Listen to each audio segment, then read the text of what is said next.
lư bong lư bong lấy pitu đặt live show của mai này tìm muốn ban bong xong pin này tìm muốn mà pin tí đặt pin tí là bây giờ khai share lấy to pin tí tiết đấy nhưng triêm tới nhưng live show sum lên cho ba sum lên cho ba ngon nèហើយអ្នកចូលរួមឲ្យគាត់បិទកាមេរ៉ាហើយនឹងបិទសំឡេងកុំឲ្យមានការរំខានបងខ្ញុំសុំបន្តិចរត់អាចនិយាយម្ដងទៀតបានទេខ្ញុំស្ដាប់មុនហ្នឹងដូចលឺរៀងឡងមកវិញណាទិញអា microphone ណា microphone ដូចខ្ញុំទិញហ្នឹងណែអញ្ចឹងចេះបានវាច្បាស់តើមិនវាប្រើកាសអត់ទៅច្បាស់បងអាហ្នឹងមកប្រហែលទៅ$20-30សោះព្រោះនេះរត់អាចជួយនិយាយម្ដងទៀតមើលទៅឥឡូវខ្ញុំជំរាបសួរបងលឺខ្ញុំច្បាស់ហើយបងវាសំឡេងខ្យល់អត់អីទៅជិតដល់ម៉ោងហើយអត់អីទៅតាមតាណា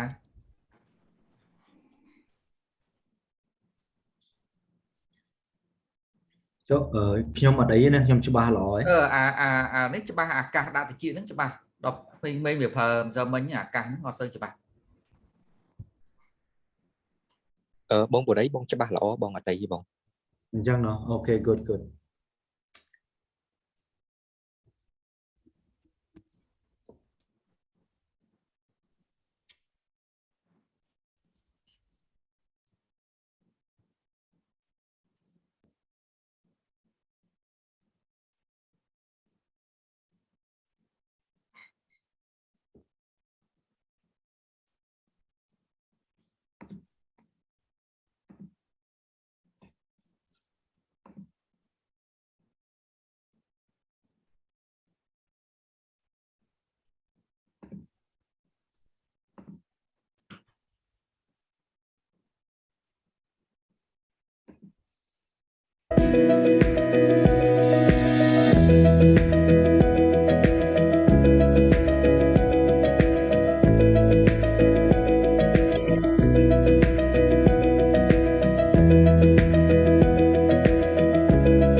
So, good morning, ladies and gentlemen. We are now live our talk show on Facebook, on our Facebook page, and I would like to officially welcome you to AVI talk show on the outcomes of Special Envoy first visit to Myanmar and future implications. My name is Tolina Zaparat, a research associate at the Mekong Center for Strategic Study and of the Asian Vision Institute (AVI), and I will be the moderator of today's talk show. So now let me start the talk show by briefing you all of the introduction of today's topic. I believe that we are aware of His Excellency the Deputy Prime Minister and Minister of Foreign Affairs and the international cooperation of the Kingdom of Cambodia.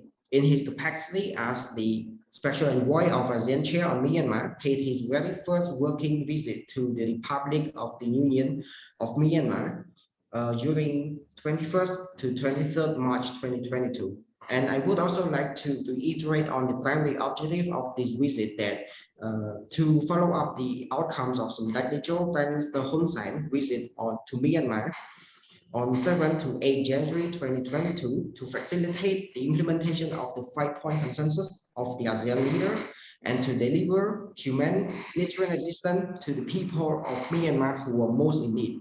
In addition to the press release of the outcome of the visit from the Ministry of Foreign Affairs, we have seen much more achievement as we expected, even we did not meet the main objective to meet all relevant stakeholders. However, this first working visit of Special Envoy has marked the positive progress to resolve the crisis in Myanmar, and it is believed to achieve more for the next steps in the future. In this regard, today we bring you all to our talk show to meet our two experts on Myanmar crisis, Dr. Cheunboran, the president of the Asian Vision Institute, and Dr. Cheunboran Chanborey, a strategic advisor to the AVI.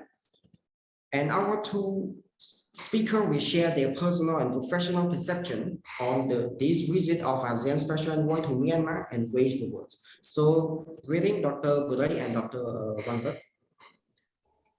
And thank you for joining us today. And before dive deep into our discussion, I would like to inform our audience to mute yourself and turn off your camera so it will not interrupt our discussion.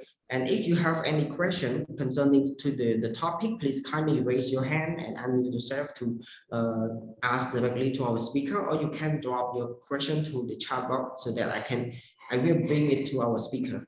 So without further delay, I would like to kick off our discussion by posting the first question to Dr. Vannarith and Dr. Borey that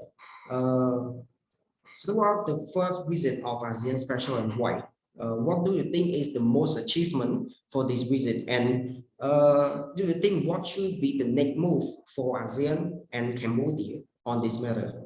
So Dr. Vannarith, would you like to go first? Thank you for the question.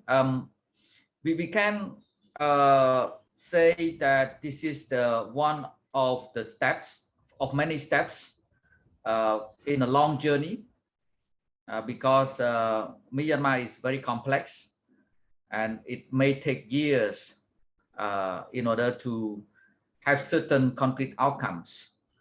The most remarkable achievement of this trip is first, the door to maintain the door is open, channel communication is open to have conversation with different stakeholders. It's more a listening mission. So for the first trip, normally in any negotiation trip, it's about listening mission.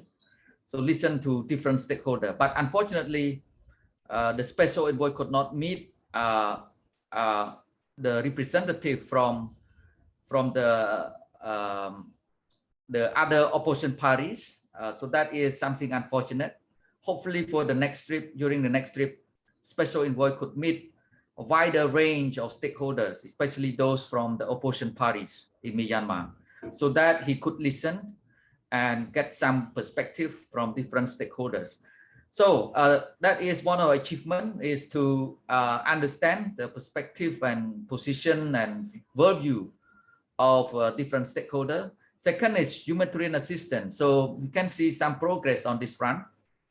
And we wait to see the next consultative meeting, which is scheduled to take place either end of next month or early May. So that would be a critical step toward the coordination and facilitation of humanitarian assistance to Myanmar, especially the cooperation between ASEAN and the United Nations, because the UN Special Envoy has not been able to visit Myanmar yet. So hopefully during the second round of the visit of Special Envoy and this consultative humanitarian assistant, the UN Special Envoy should also join the ASEAN Special Envoy and also attend this kind of humanitarian assistance. So that is the second achievement. And the third is the image of ASEAN, because Myanmar crisis is a kind of a litmus test for ASEAN credibility. If ASEAN cannot handle it effectively, it will affect the image of ASEAN. So the fact that Special Envoy managed to visit Myanmar, that show a certain degree of role and the credibility of ASEAN in engaging this kind of complex political crisis. So perhaps those are the three main points that kind of achievements of the first visit of the Special Envoy. So thank you, Dr. Vannarith. Dr. Burun, would you like to add anything on the on Dr. Vannarith's question or answers? Thank you, Bharat. And I think Dr. Cheunboran has made a very good reflection and summary on the outcomes of the visit of the Special Envoy of the ASEAN Chair to Myanmar. But I would like to remind the audience of the primary objectives of the visit. I think there are three objectives of the visit. Number one is follow up and build upon the visit of by Prime Minister Hun Sen to Naypyidaw on the 7th and 8th of February this year, which has been considered as an ice-breaking visit to open the door for constructive dialogue and engagement with the military leadership in Myanmar. Number two is to facilitate the implementation of the 5-point consensus, which ASEAN leaders, including Senior General Min Aung Hlaing himself, agreed upon during their summit on the 24th of April last year. And number three, it's very important, which is to deliver the humanitarian assistance to the people in need in Myanmar. So those are the primary objective of the visit. Now, on the achievements or assessment of the visit, I do agree with Dr. Cheunboran that, you know, a journey of 1,000 miles begins with a single step. And the visit was an important single step toward further engagement with the military leadership in Myanmar, with other stakeholders in the Myanmar conflict. Deputy Prime Minister and Foreign Minister Prak Sokhonn referred it as the opening of the window to let in the light, which would pave the way for further engagement. Despite the fact that the Special Envoy could not meet leaders from the previous civilian government, including Daw Aung San Suu Kyi, I think he managed to hold quite an inclusive dialogues with not only leaders from the State Administrative Council, including Min Aung Hlaing himself, but also representatives from the United Nations special agencies working in Myanmar, And more noticeably, with the chairman of the People's Party, Mr. Go Ko Ji. I think at the meeting can be considered as a positive step toward a inclusive political consultation and dialogue with all key stakeholders in the Myanmar political crisis.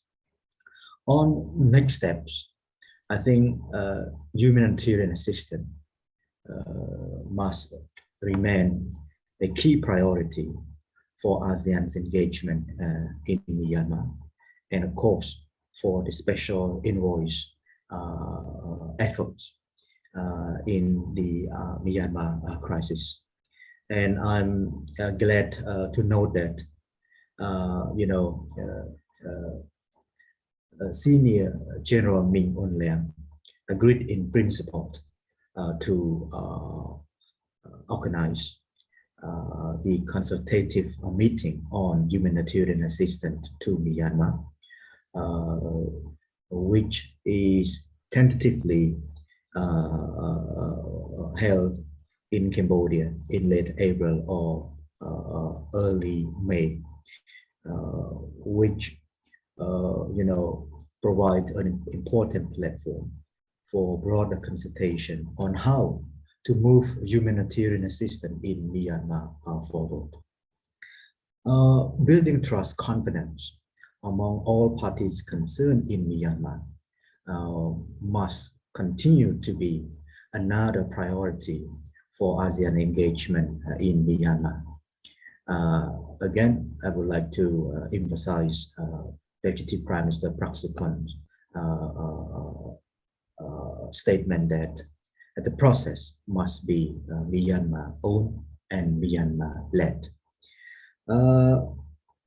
Promoting conducive environment for inclusive dialogue and political process, with the main objective of ending violence, I think must be something on the top priority of ASEAN engagement, as well as the international community's effort to have the Myanmar people to bring the country back to normalcy and back to the international community and the ASEAN family. So thank you, Dr. Vannarith and Dr. Vannarith, for your very insightful on the first question. During the first visit by Cambodia Prime Minister Hun Sen, we all witnessed that the junta government has agreed to cease all the fighting and violations. But as we can see now, the situation is getting worse, especially from humanitarian crisis to the economic breakdown. So from your point of view, do you think that the junta government will respect their promise and adhere to the implementations of the 5-point consensus? I think, frankly, from my point of view, I don't think the Tamadaw is sincere in implementing the 5-point consensus from day one. Since the 5-point consensus was born in April 2021. So Myanmar authority, the Tamadaw and the SAC has not shown any commitment or sincere commitment to this 5-point consensus. So the task for ASEAN and ASEAN chair is to convince, persuade, and to some extent also need to pressure when the situation needed in order to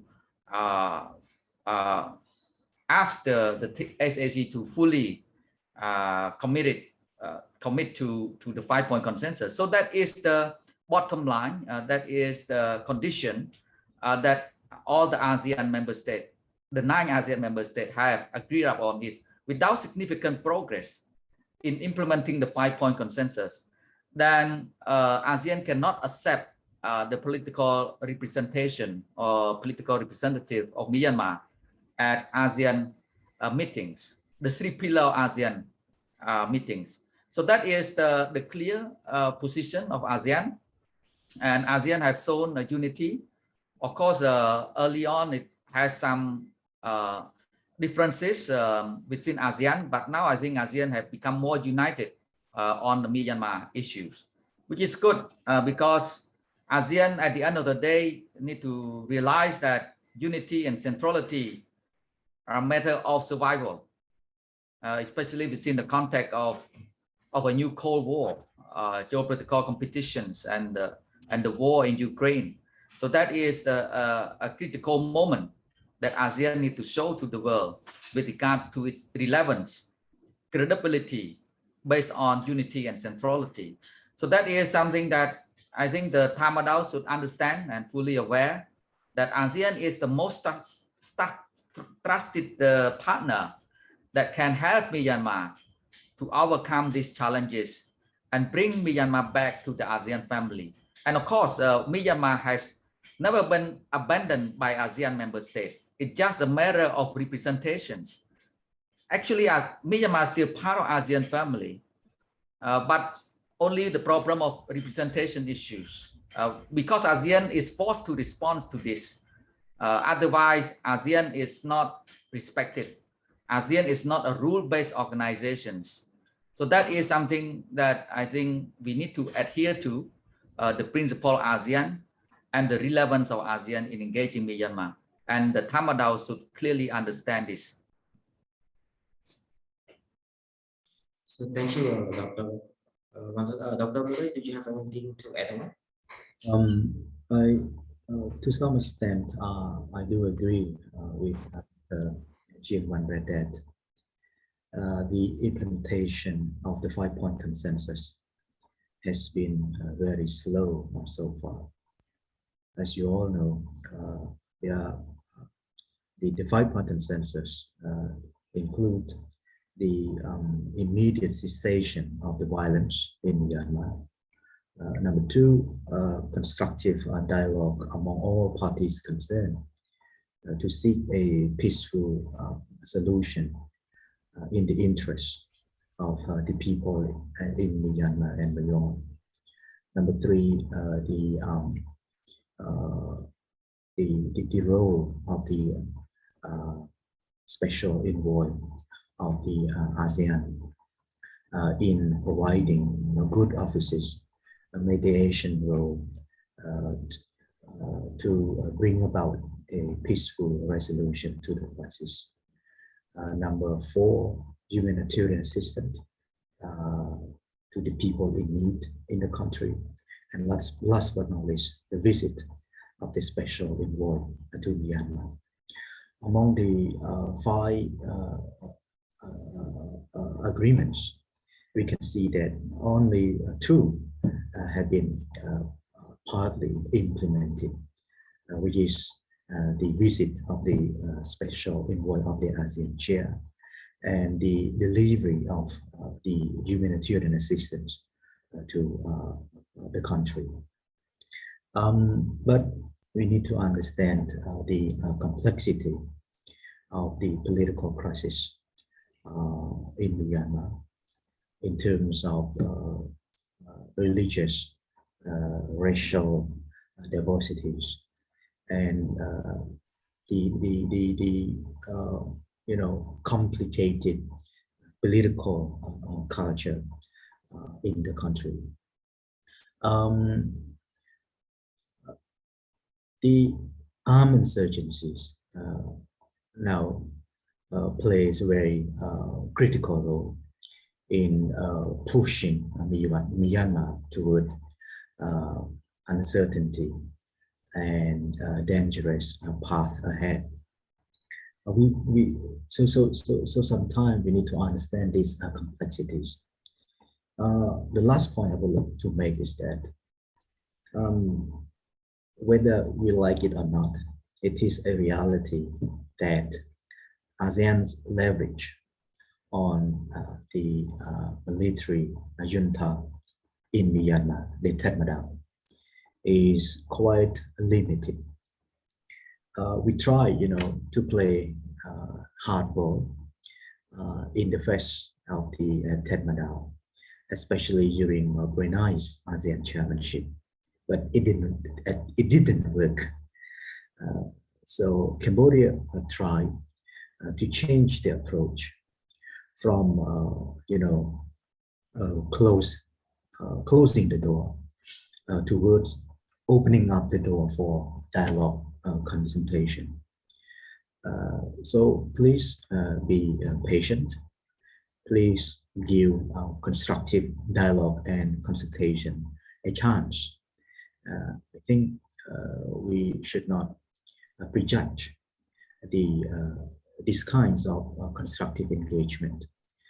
We should keep the engagement going on and try to assess along the way what to do next, as far as to put pressure on the Myanmar military junta to ensure that the 5-point consensus are fully implemented. I just would like to add here that whatever we do in the framework of ASEAN is for the benefits of Myanmar people. We do care. We are so much concerned about Myanmar as a member of family. If we don't care, then we should not waste so much time and resources on Myanmar if we do not care about Myanmar, right? We have so many issues to handle: economic recovery from the pandemic, climate change, and other issues. And now the Cambodia chair are very occupied with the Myanmar crisis. So the message to Myanmar people: if we do not care about you, we should not spend so much time and efforts on you. That is the message. And Cambodia have done its best as a chair of ASEAN to engage different stakeholders to bring normalcy, stability, and peace, prosperity, democracy to Myanmar people. And we do care. And that is the message I think Myanmar people should understand. Yes, I agree on that. And I think the Myanmar relevant stakeholders need to understand our genuine intention. Please help us to help you to overcome this crisis. Thank you, Dr. Wanda and Dr. Budai. For earlier, Dr. Budai has just mentioned that building trust is the important thing and the core that to solve the Myanmar crisis. So, from your point of view, do you think that we can trust that Tatmadaw will be honest with us, with ASEAN, especially the special envoy of the ASEAN chair, as we can see that what the junta government promised to us is very twisted and it's like a roller coaster. And do you think that we can trust them on what they said to us, what they promised to with us? We need to understand the position and strategy of the Tatmadaw, that they want to negotiate from the position of strength, and they don't want to show any sign of weakness with regard to negotiation. So that is quite clear from the visits of Prime Minister and from the visit of the special envoy to Myanmar. So the Tatmadaw, the military leader, have shown it clearly that Myanmar negotiate on the Tatmadaw is negotiating from the position of strength, right? Even when it comes to humanitarian assistance, maybe some leaders there are not happy to receive assistance because they think that it's a show of weakness. You know, why you cannot handle your own internal problem when it comes to humanitarian crisis? Why you need support from other countries to help you, right? So they see it's a sign of weakness. They don't care much what's going on when it comes to humanitarian crisis, for instance. So that is something that we need to understand the strategy and perspective of the Tatmadaw. And the question is, do we trust them? It's a matter of time, to be frank. Trust needs to be earned, and it needs to have frank and open dialogue and discussions. As if you just pretend to do something, pretend to cooperate, then trust cannot be earned. It needs to have sincerity and honesty in this regard. So that is why I share the view with Dr. Borey that engagement, intensive engagements, and engagement at all levels is very important. Only through engagement, conversation, dialogue, we can build trust. So the response to you is matter of time, and it's matter of actual implementation of the 5-point consensus. So words come with deeds, with real actions, then they can earn trust. I would like to add to what Dr. Vannarith has just mentioned. Trust must be earned, and on top of that, we need to promote mutual understanding. And through mutual understanding, we might have conducive working environment, and then trust can be further nurtured and developed.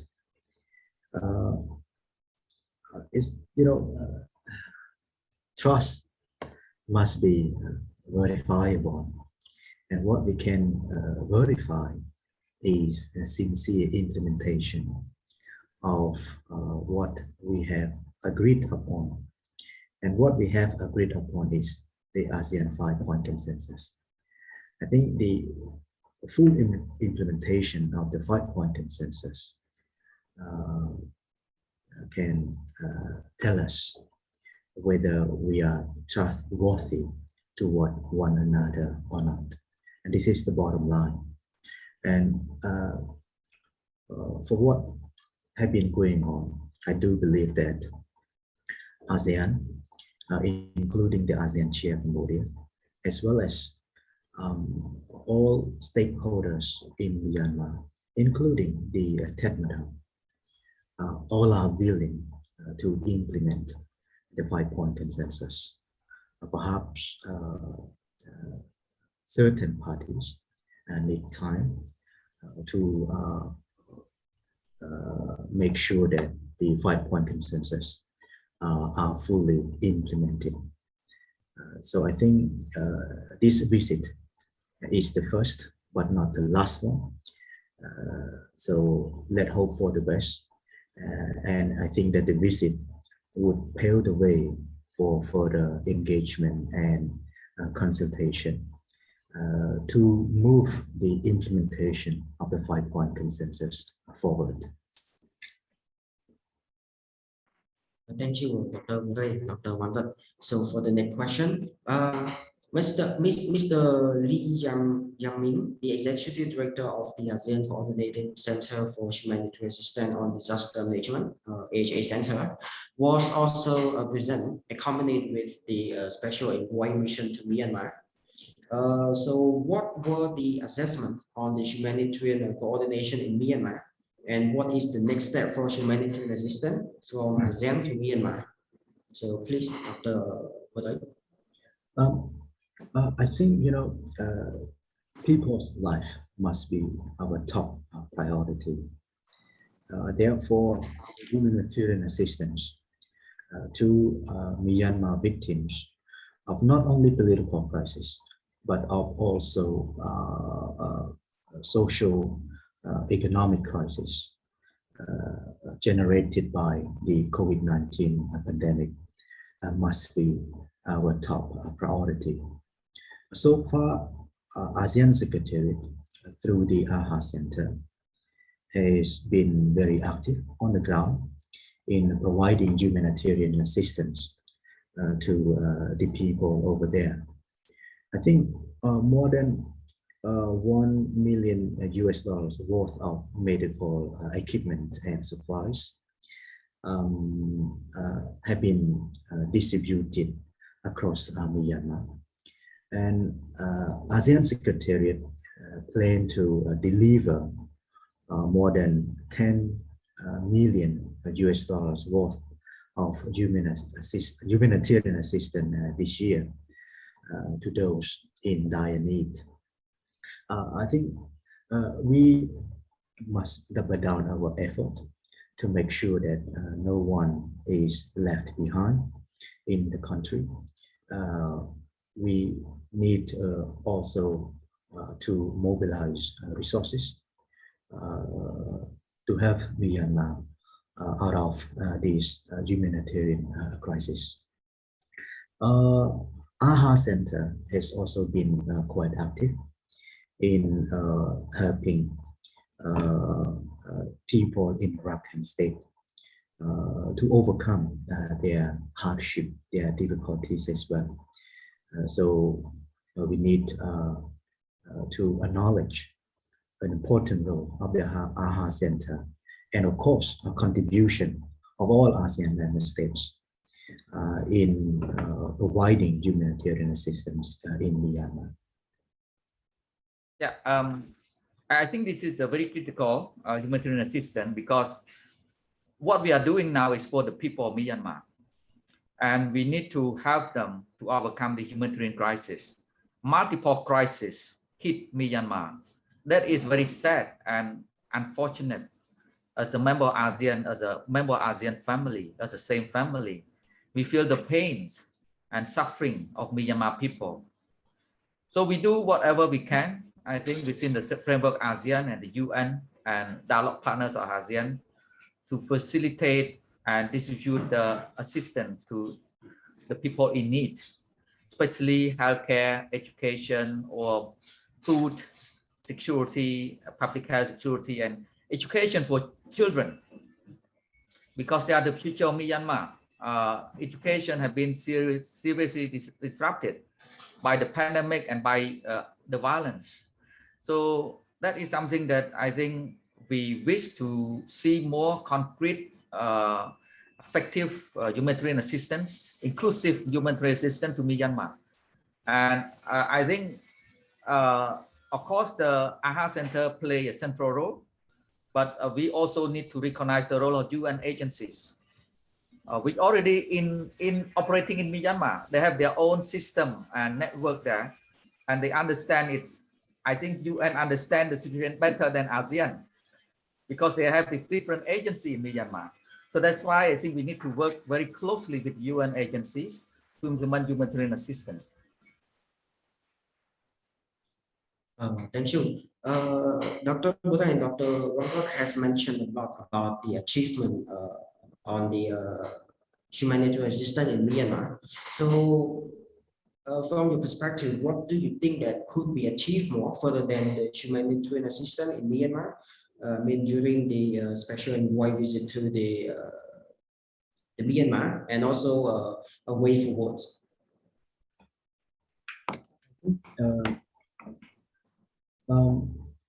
What we should do as far as the humanitarian assistance is concerned is to successfully organize the consultative meeting on humanitarian assistance to Myanmar. The meeting would provide very crucial platform for all relevant parties to contribute to devise plan of action to effectively deliver humanitarian assistance to those in need in Myanmar.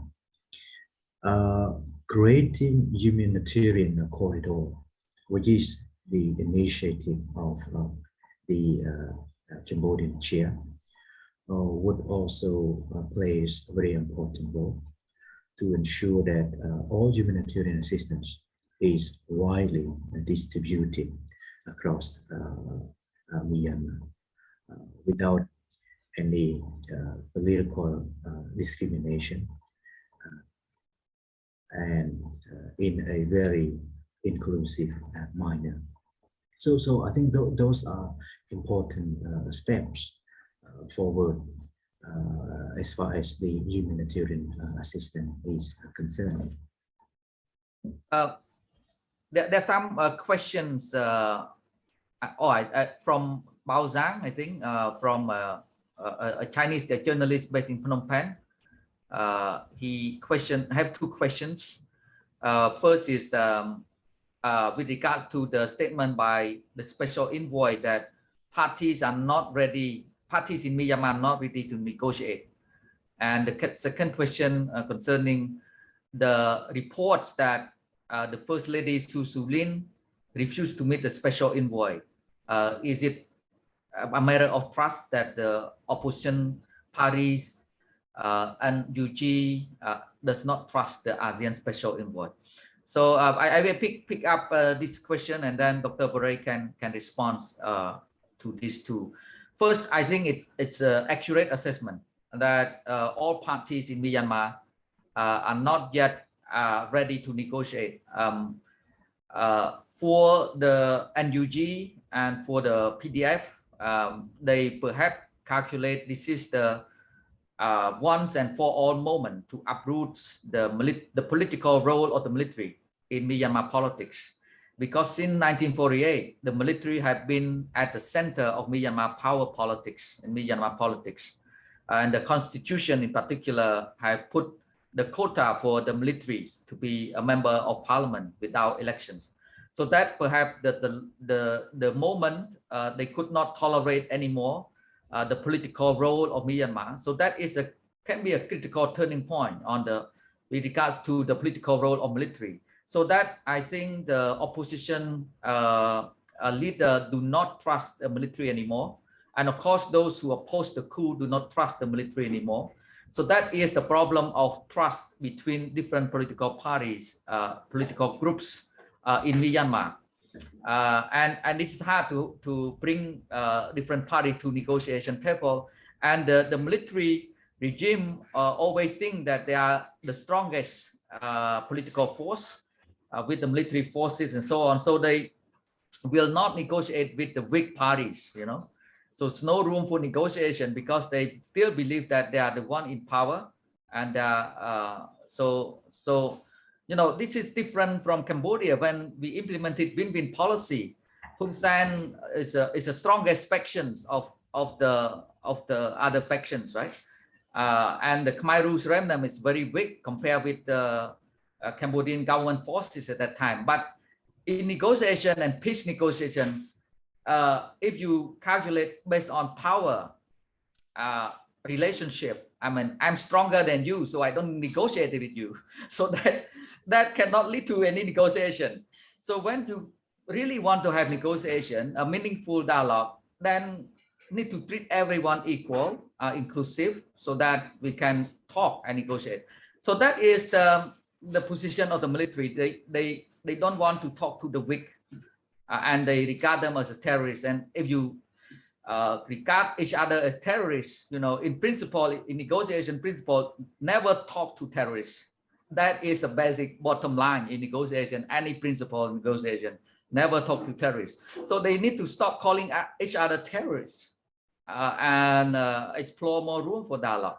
So that is my response to the question. And whether the NUG or PDF trust ASEAN, I think they do trust ASEAN and the ASEAN Special Envoy because they want to engage diplomatically with ASEAN and other international organizations. So it's a matter of ASEAN whether we recognize them. So far, we refrain from recognizing the NUG, for instance. So that is I think that the challenges here through to the lack of communications between ASEAN Special Envoy with the former First Lady Susulin. That was unfortunate. If they could meet, I think the Special Envoy could better understand the perspective, the view of this significant political force. So that is unfortunate, and hopefully next trip the Special Envoy could meet her and other leaders from the National League for Democracy. Thanks. Yeah, thank you, Dr. Vannarith, for your comprehensive response to Mr. Paul's question. What I can add is that it's very difficult, you know, for any negotiation if any parties reject the rule of the other. So in order to start the negotiation, we should first of all recognize the role of one another. Number two, we should place the interest of the people above our group's interest. For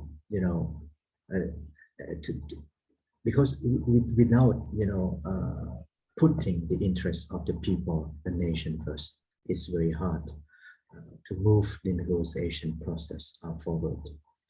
And yeah, I do understand the complexity of the Myanmar crisis.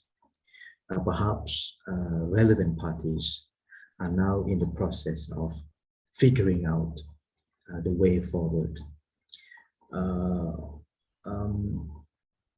But I also understand the anxiety of the outside world and their frustration of the lack of concrete progress on the ground.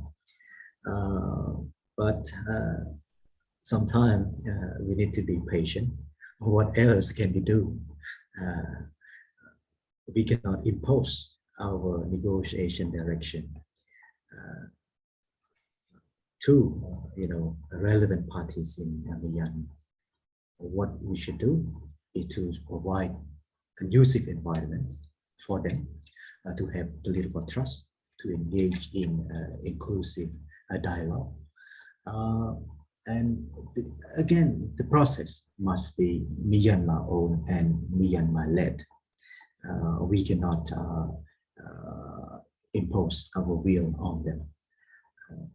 So the advice that I would like to make is that please try to provide our helping hand, constructive engagement, so that the Myanmar-owned, Myanmar-led political process can move forward.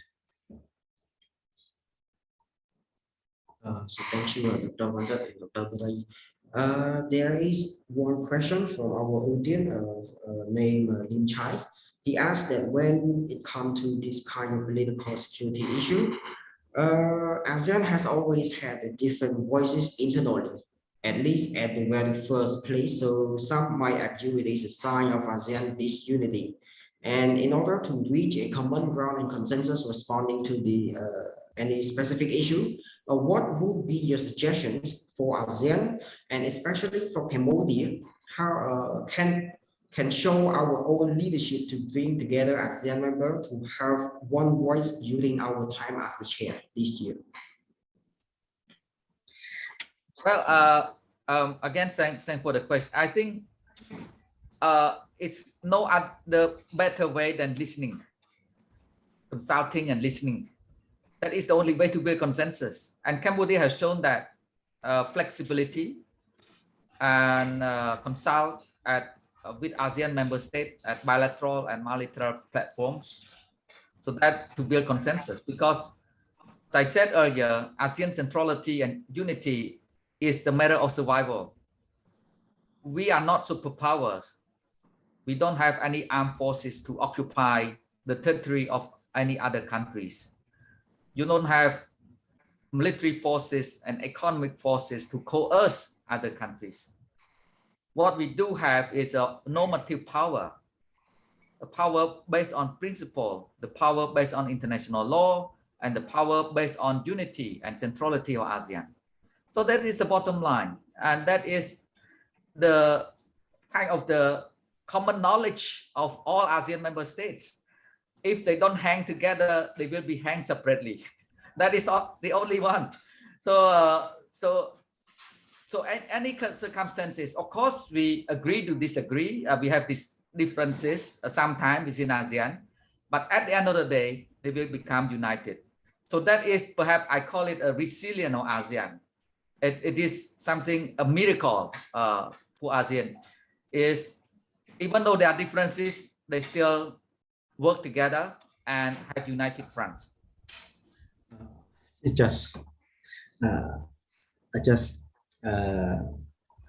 thought to myself that sometimes we would be very bored if there is one voice.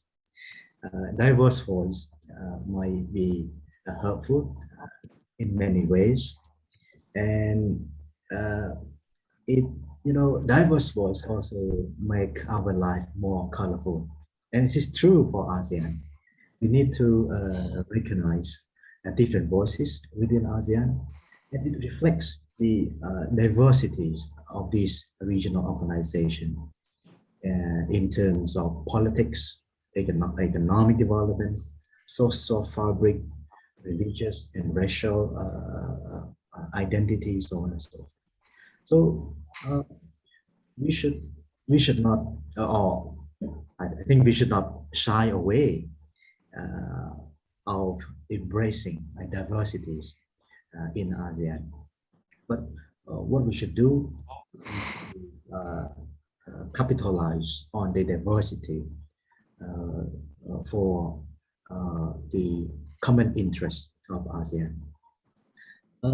Having said that, I think ASEAN share the same vision of the future, as Dr. Cheunboran mentioned that if ASEAN member states do not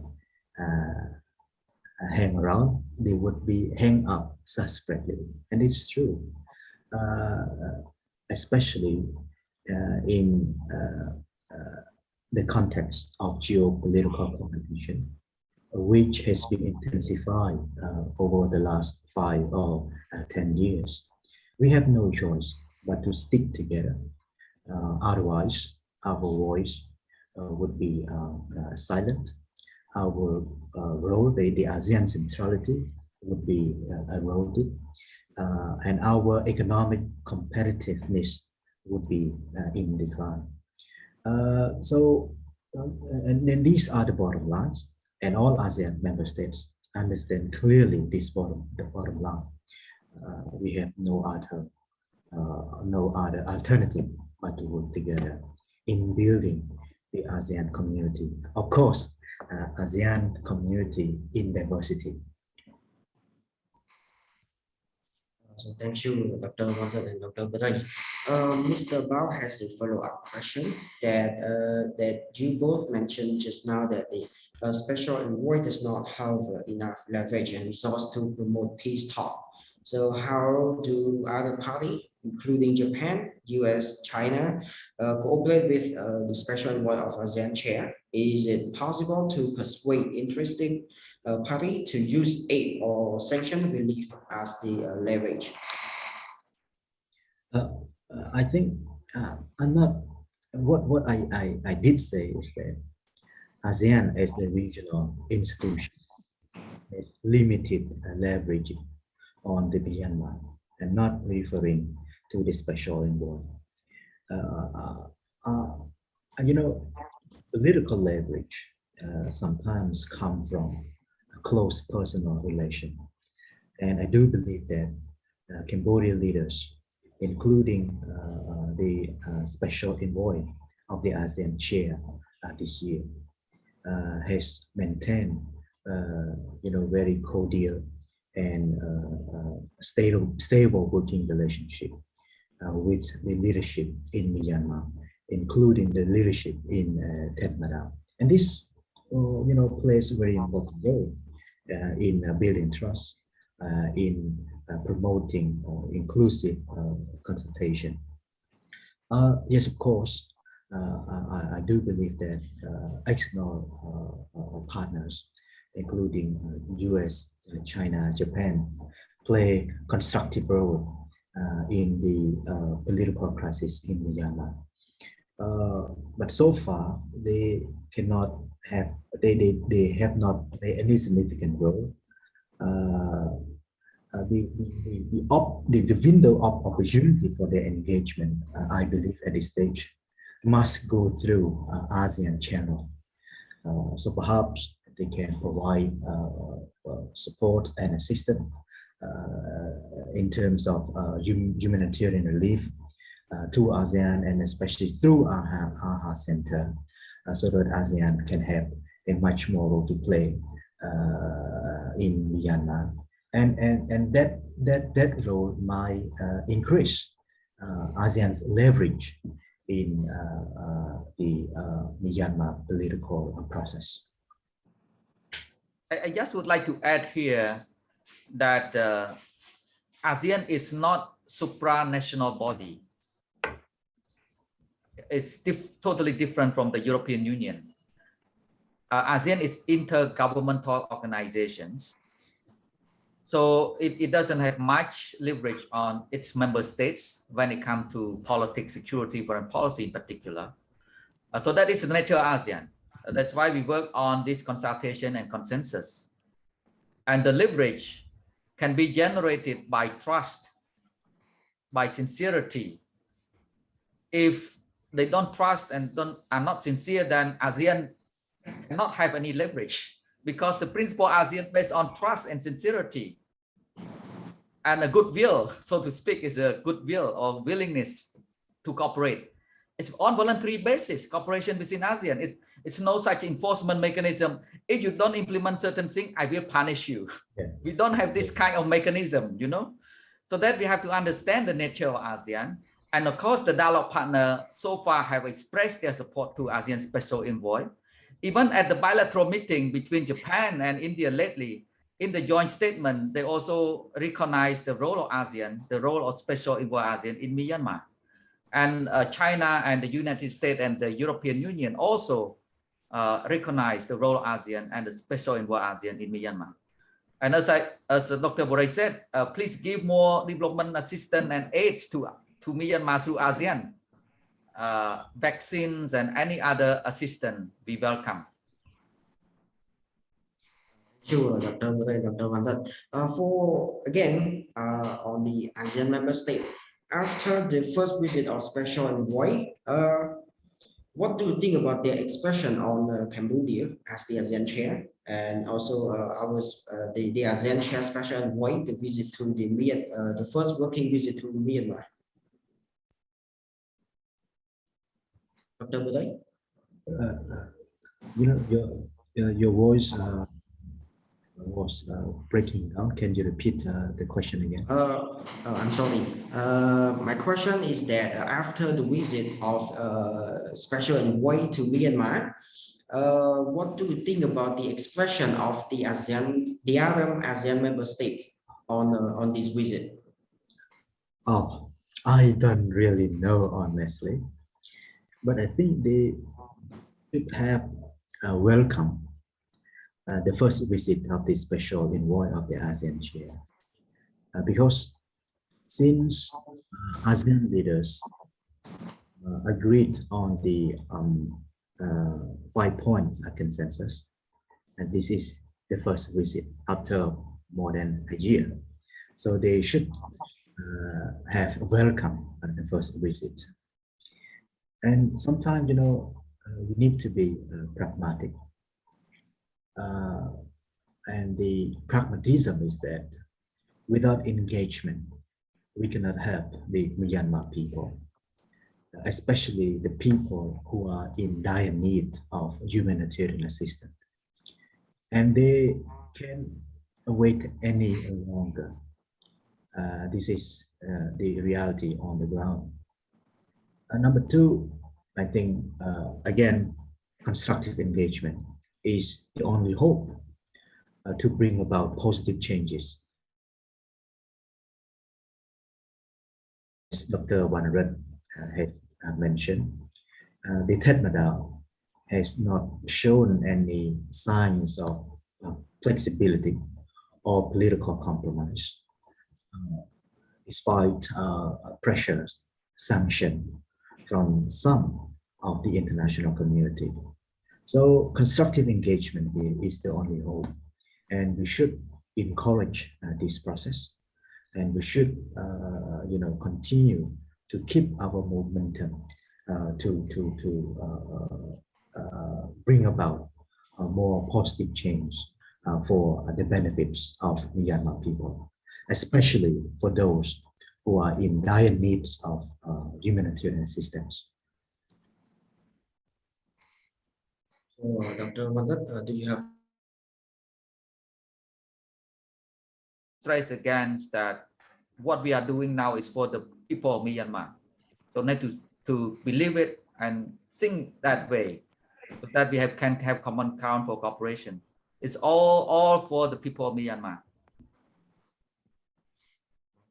I have another question. If we look at to the other key actor in the crisis in Myanmar, particularly Daw Aung San Suu Kyi, ASEAN Special Envoy has already requested to meet all the parties involved in order to seek for an inclusive and political dialogue. And during the visit of the Special Envoy, Senior General Min Aung Hlaing also directly responded to that that there would be the further consideration on this request. So in this regard, what do you think that how long does it take to achieve the intention to bring all parties involved to the table based on the current willingness of the junta government?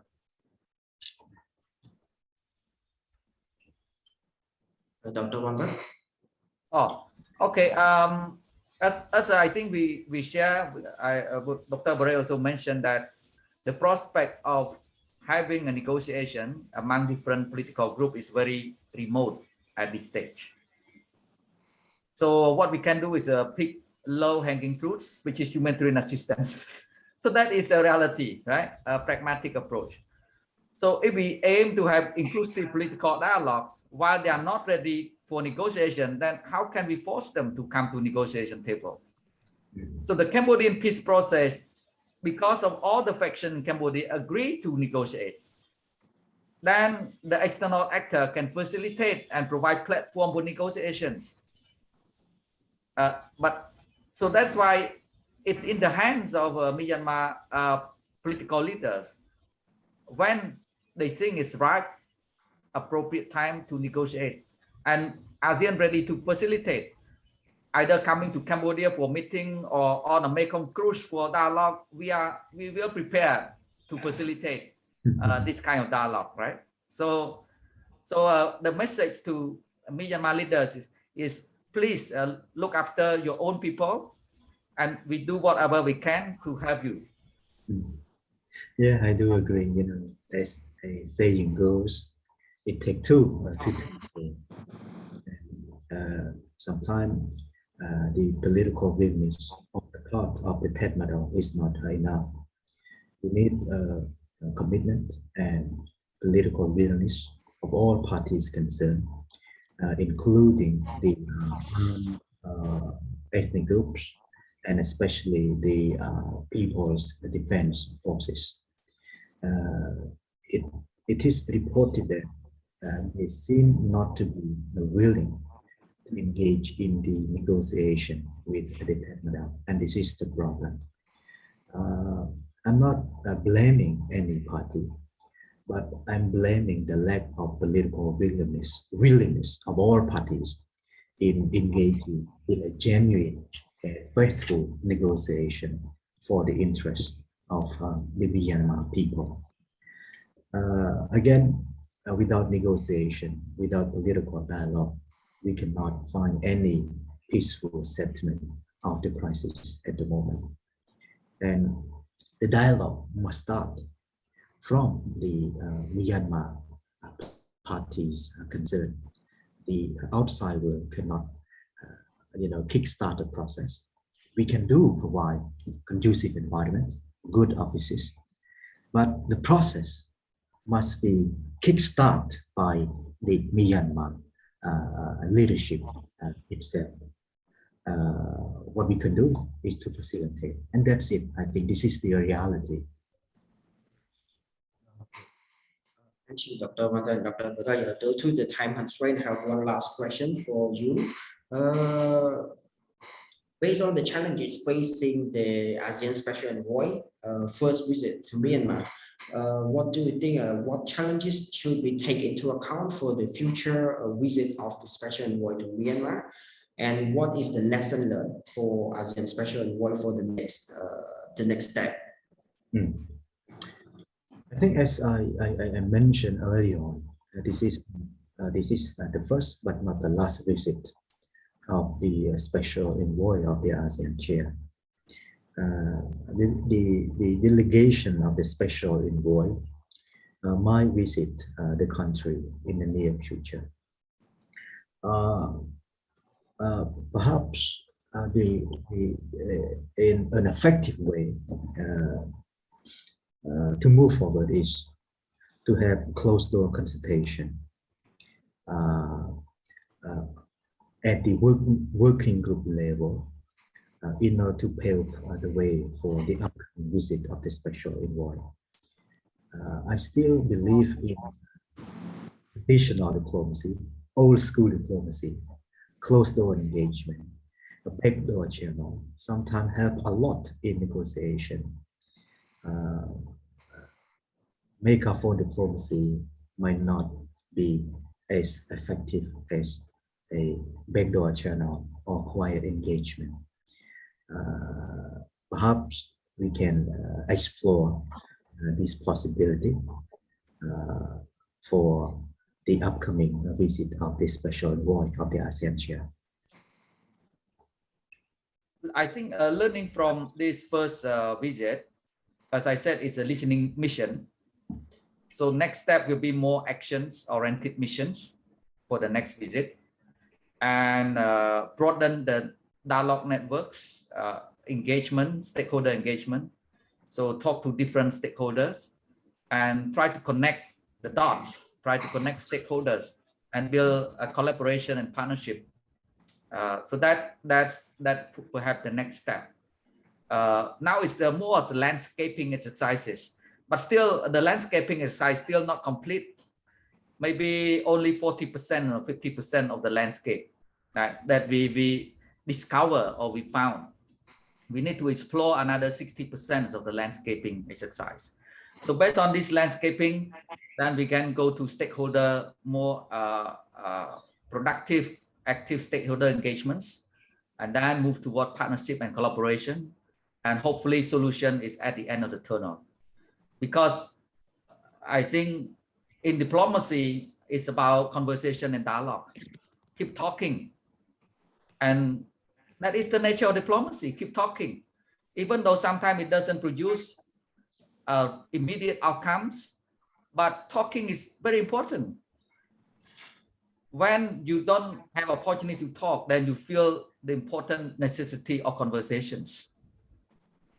Right? So that is something that we need to keep the door open, a channel of talking, communications, conversation ongoing, and hopefully we can see the light at the end of the tunnel. So thank you, Dr. Cheunboran and Dr. Chanborey for providing a very profound discussion on Myanmar crisis and the outcomes of the first visit of the ASEAN Special Envoy to Myanmar. So here we are now come to an end to our talk show, and I would like again to pay my sincere appreciation to our two speakers for your kind contribution and our audience for your spending time with us today. Thank you. Thank you, Bharat. Thank you. So thank you for joining us, and I hope to see you again on the next talk show. Please stay safe and have a nice day. Thank you. Bye-bye. Yeah. Thank you.